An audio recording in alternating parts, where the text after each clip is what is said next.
Hey everybody, Who's Your Jedi here with another review for you. This time talking episode 16 of Marvel's Agents of S.H.I.E.L.D. Season 2 called Afterlife.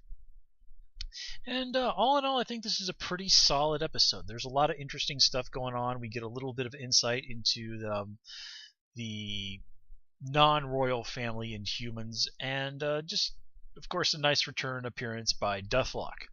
So let's just kind of get right into things. This episode really just goes for the jugular on what an enormous hypocrite Gonzalez is.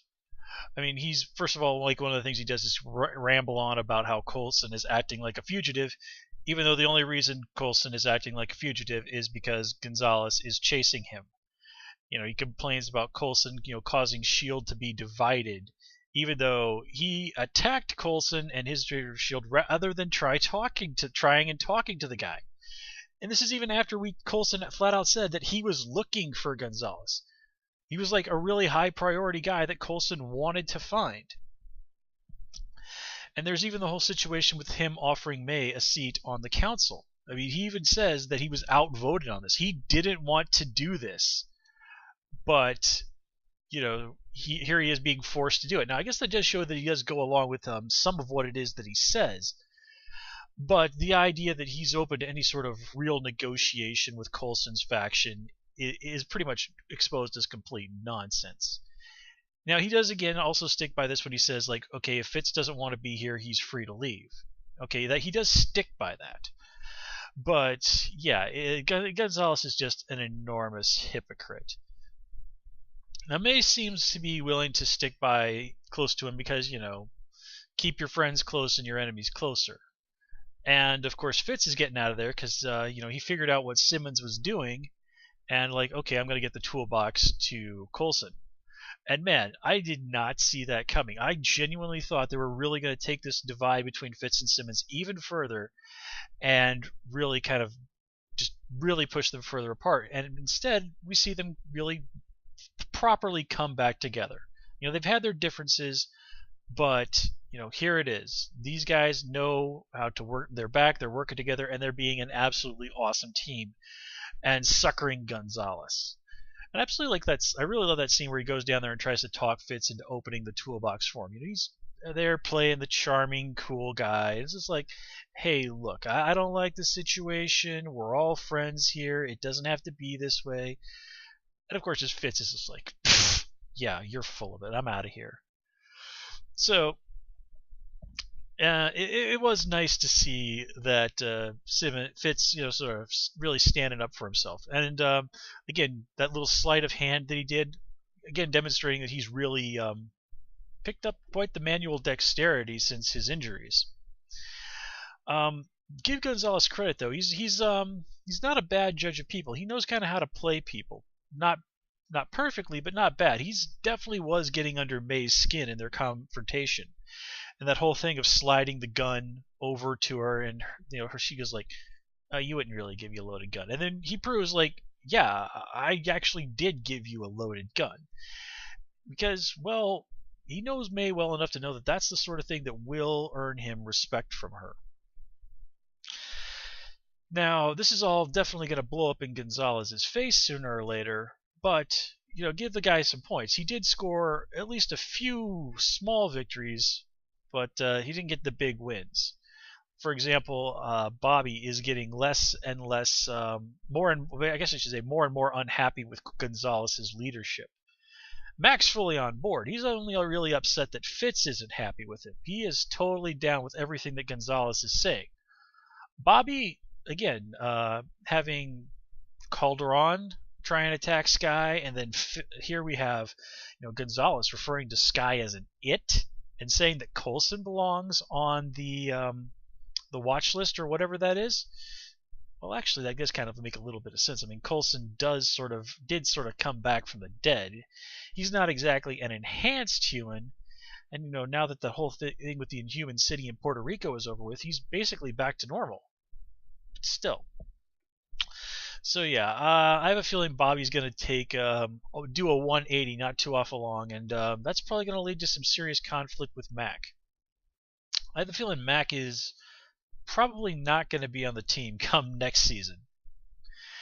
Now, somebody who might be on the team next season, Hunter. Now, this is some time we get to spend with him and Coulson bonding, and I really love how Hunter is very good at saying what a lot of people are thinking. And just sort of really, honestly, acting how I think a secret agent in that situation was, like with him stealing the car. I've always kind of wondered, like, why is Coulson like in such a big, making such a big deal out of like actually paying this guy off? These are two badass trained secret agents. How hard is it to wander over to the bad side of town, find some unsavory people, and take their money? I mean, seriously, you'd think that would be like kind of the first thing that they would do. But okay, whatever. But yeah, watching Coulson and Hunter bounce off of each other, again, lots of fun. And just the whole thing where Coulson goes like, "Yeah, I basically didn't tell you I'd summoned Deathlock just because I wanted to see the look on your face." And that was another thing I absolutely did not see coming was, I guess, the return of Deathlock. That's also interesting that Coulson mentioned that he's been running around trying to track down Dr. List, who was the only major dude in Hydra that they hadn't managed to take down. Now, List was actually the guy who was talking to Baron von Strucker at the end of the teaser in Winter Soldier, and he's supposed to be in Age of Ultron too in some minor role as well. So again, sort of nice job feeding into Age of Ultron, which of course is probably going to have a large influence on whatever happens towards the end of the season, or at least some influence. We've been told that there's going to be at least a cameo by some of the Agents of S.H.I.E.L.D. characters in Age of Ultron, so that remains to be seen. Let's see. What else did I want to say? Yeah. Oh, yeah. The whole idea of a Coulson deciding to go and track down Ward. Ooh, that's juicy. That is some really juicy stuff. I did not expect him to say that, but it kind of makes sense. Ward, Agent 33, plus whoever, maybe even Bakshi, plus whoever else Ward might have recruited to his side. I'm liking this. I like the idea of establishing Ward as somebody who can be both either an adversary or an ally to Coulson's team, depending on the situation. And of course, this just puts it in a position for one more confrontation between Ward and Sky. And it'd be interesting to see how things would play out now.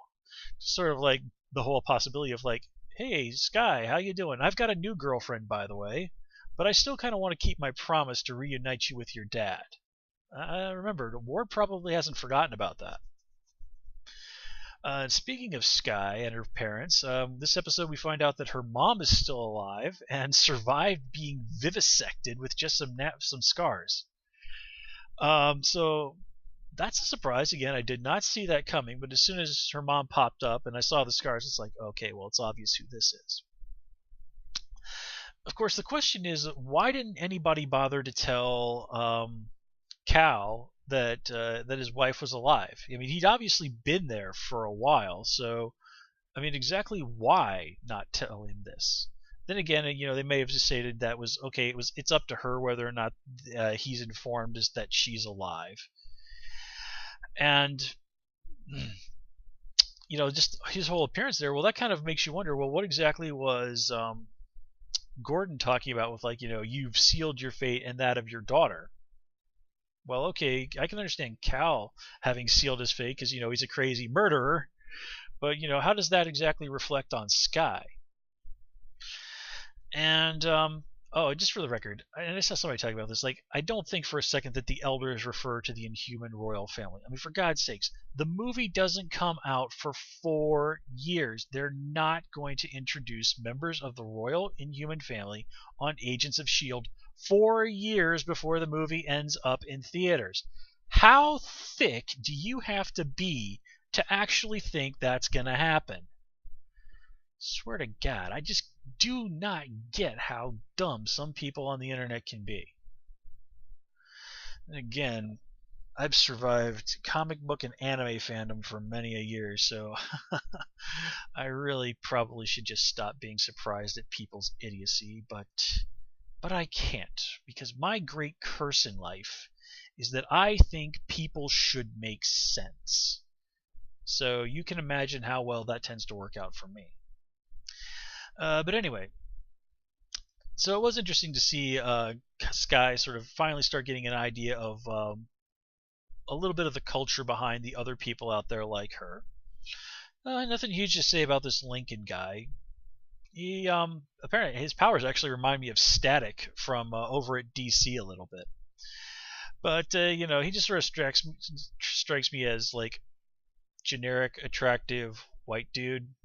I mean, this guy. It's no coincidence that I mean, I would say very much that this guy reeks of the CW because, well, he used to be on the Tomorrow People. So yeah, standard, pretty attractive white guy from the CW network. Now, it was also kind of interesting to notice that Sky wasn't exactly welcome in this new community for most people because, as she said, she accidentally jumped the line. It would have actually been nice to see Sky, I don't know, interact with someone besides Gordon and Lincoln this episode, just to sort of drive that home a little bit. I mean, just a few funny glances here and there. It doesn't exactly sell that. Now, it was kind of interesting to see Sky and Raina have that little confrontation. Um, they probably should have taken the whole Reina has murdered people thing a little bit more seriously. But again, this is coming from Sky, who's freaking out and basically wants to bash Reina's brains in, even though until she came into that room, Reina had basically just been sitting there doing nothing. So Sky is definitely coming across as the aggressor there.